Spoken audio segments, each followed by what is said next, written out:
ซ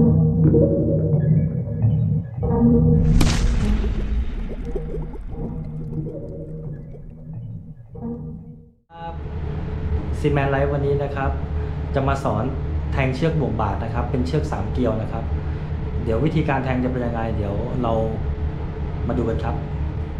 โอเคครับทุกคนเราได้เชือกมาแล้วนะครับเริ่มแรกพอเราได้เชือกมาเนี่ยอย่างแรกเราต้องมาพันเกลียวมันก่อนนะผมจะเริ่มพันให้เพื่อนได้ดูโอเคครับเราจะมาเริ่มพันเกลียวนะต้องบอกว่าเชือกนี้มันเป็นเชือก3เกลียวนะเชือกเล็ก3เกลียวมันก็จะแทงง่ายแต่มันใช้ประโยชน์ได้หลายอย่างนะจะเริ่มเนี่ยจะใช้ที่พันสายไฟพันเราต้องพันเกลียวไว้เพราะกันเชือกมันแตกปลายนะไม่ต้องใช้เยอะบางลำก็อาจจะใช้เป็นกระดาษกาวก็ได้แต่ว่าผมรู้ผมใช้เป็นที่พันสายไฟเนี่ยนะเพราะมันเหนียวดีแล้วมันอยู่ได้นานกว่าก็กาวมันลอกง่ายโอเคครับทุกคนเราก็พันเกลียวเชือกเรียบร้อยแล้วนะนี่เป็นอย่างนี้มาเราก็เริ่มแทงกันเลยนะอย่างแรกเราก็คลายเกลียวมาก่อนนี่คลายมาให้ได้สักประมาณที่เราจะแทงกันแล้วก็ดูนะนี่จะทำแบบนี้นะนี่นะแบบนี้ให้เรานับนะนี่เส้นนี้เป็นเส้น1เส้น2ติดกันส่วนเส้นนี้อยู่ด้านหลังนี่เป็นเส้น3เห็นไหมมันจะอยู่ด้านหลัง2เส้นนี้อันนี้คือเส้น3นะนี่2 1วิธีการแทงก็ไม่วิธีการแทงก็ไม่ยากครับเดี๋ยวมาดูกันเลยอะไรนะผมจะเอาห่วงประมาณนี้นะนี่ประมาณนี้ดูนะเราจะเอาห่วงไว้กับประมาณนี้นะวิธีการแทงเริ่มแรกนี่ให้เราเรียงเชือกแบบเมื่อกี้ก่อนเห็นไหม1 2 3เนี่ยดูเรียงไงเนี่ยเห็นไหม1 2 3เส้นแรกจะอยู่บนเห็นไหมเส้น2จะอยู่ล่างแล้วก็มีเส้นสุดท้ายอยู่ด้านหลังเลยวิธีการแทงก็นี่เลยนะสไตล์ผมจะเป็นการแทงแบบตามเกลียวก่อนนะนี่ผมเลือกแล้วถ้าผมจะเข้าห่วงประมาณนี้ผมจะต้องเข้ารูนี้นะดูผมจะเรียงเข้าไปก่อนเรียงเข้าไปแบะเชือกนะแบะเชือกมาแล้วก็สอดเข้าไปนี่เส้น1นะเห็นไหมเส้น1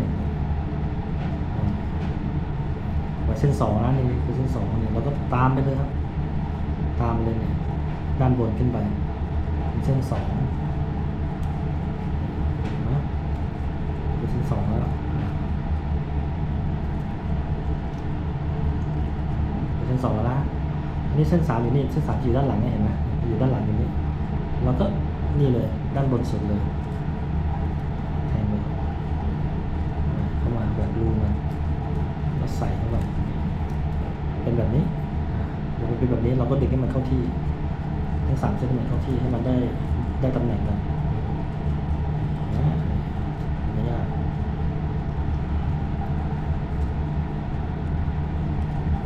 โอเคตอนนี้เราขึ้นเชือกแบบ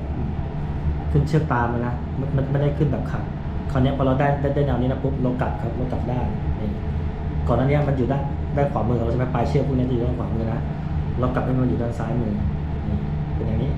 คราวนี้เราจะเริ่มแทงขัดแล้วหลักการเดียวกันครับเชือกแทงขัดสลิงแทงตามนะเดี๋ยวเรา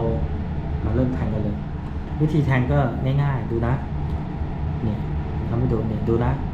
เชือกที่อยู่ใกล้กับปลายเชือกตรงนี้เชือกเส้นแรกเนี่ยเชือกเส้นนี้เราต้องค่อมมันนะแล้วเราก็ต้องหาทางออกให้มันซึ่งทางออกมันก็คือเส้นถัดไปก็คือเส้นนี้ดูนะเห็นไหมนี่ค่อมเส้นนี้นะซึ่งติดกับเชือกเราเชือกหมายเลข1แล้วก็มาออกเส้นนี้ดูนะครับง้างมาแล้วค่อม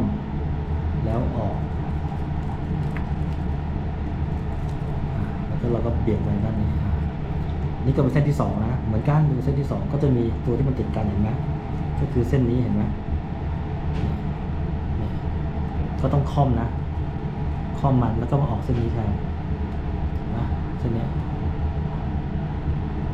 โอเคผมจะงัดเส้นที่เราจะลอดออกนะเส้นมาปุ๊บโอเคเส้นที่2นะครับค่อมเส้นนี้ออกเส้นนี้ออกแล้วก็เปลี่ยนไปอย่างนี้นะกลับมาที่เส้นที่3เหมือนกันครับนี่ข้างหลังนี่จะชัดหน่อยนะ นี่นะคอมเส้นนี้นะคอมเส้นที่มันติดกันคอมแล้วก็มาออกเส้นนี้เส้นเนี้ยคอมแล้วออกโอเคก็จะเป็นอย่างนี้นะเห็นป่ะอันนี้คือจะเป็นอย่างนี้เลยคราวนี้ต่อไปจำไว้นะนี่1 2 3นะคราวนี้มาเหมือนกันทำเหมือนเดิมนี่คอมเส้นนี้นะนี่เส้นแรกแล้วก็มาออกเส้นนี้คอมแล้วออก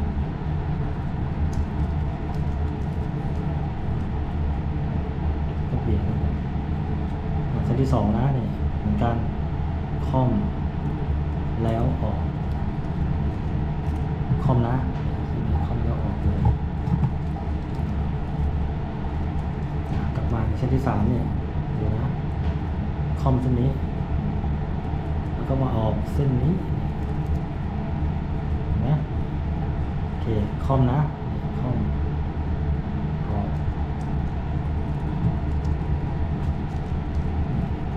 เรียบร้อยแล้วครับแล้วก็ดึงแล้วมันก็จะได้ลายเชื่อมมาเป็นแบบนี้เลยสวยงามเห็นไหมก็จะเป็น R เลยโอเคนะครับก็เสร็จไปเรียบร้อยนะครับสำหรับการแทงเชือกบวกบาท3เกลียวนะฮะสำหรับการสอนแทงเชือกบวกบาท3เกลียวเนี่ยนะครับบอกว่าคลิปนี้จะเป็นประโยชน์นะครับสำหรับน้องๆคนเรือรุ่นใหม่แล้วก็กะลาสีเด็กบอยนะครับที่กำลังจะหัดแทงเชือกนะครับก็ลองเอาวิธีการของผมเนี่ยไปลองฝึกดูนะบอกว่าคลิปนี้จะเป็นประโยชน์นะครับแล้วก็ถ้าใครชอบคลิปนี้นะครับก็ฝากกดไลค์กดแชร์กด Subscribe เป็นกำลังใจให้ช่องของผมด้วยนะครับสำหรับวันนี้บ๊ายบายครับ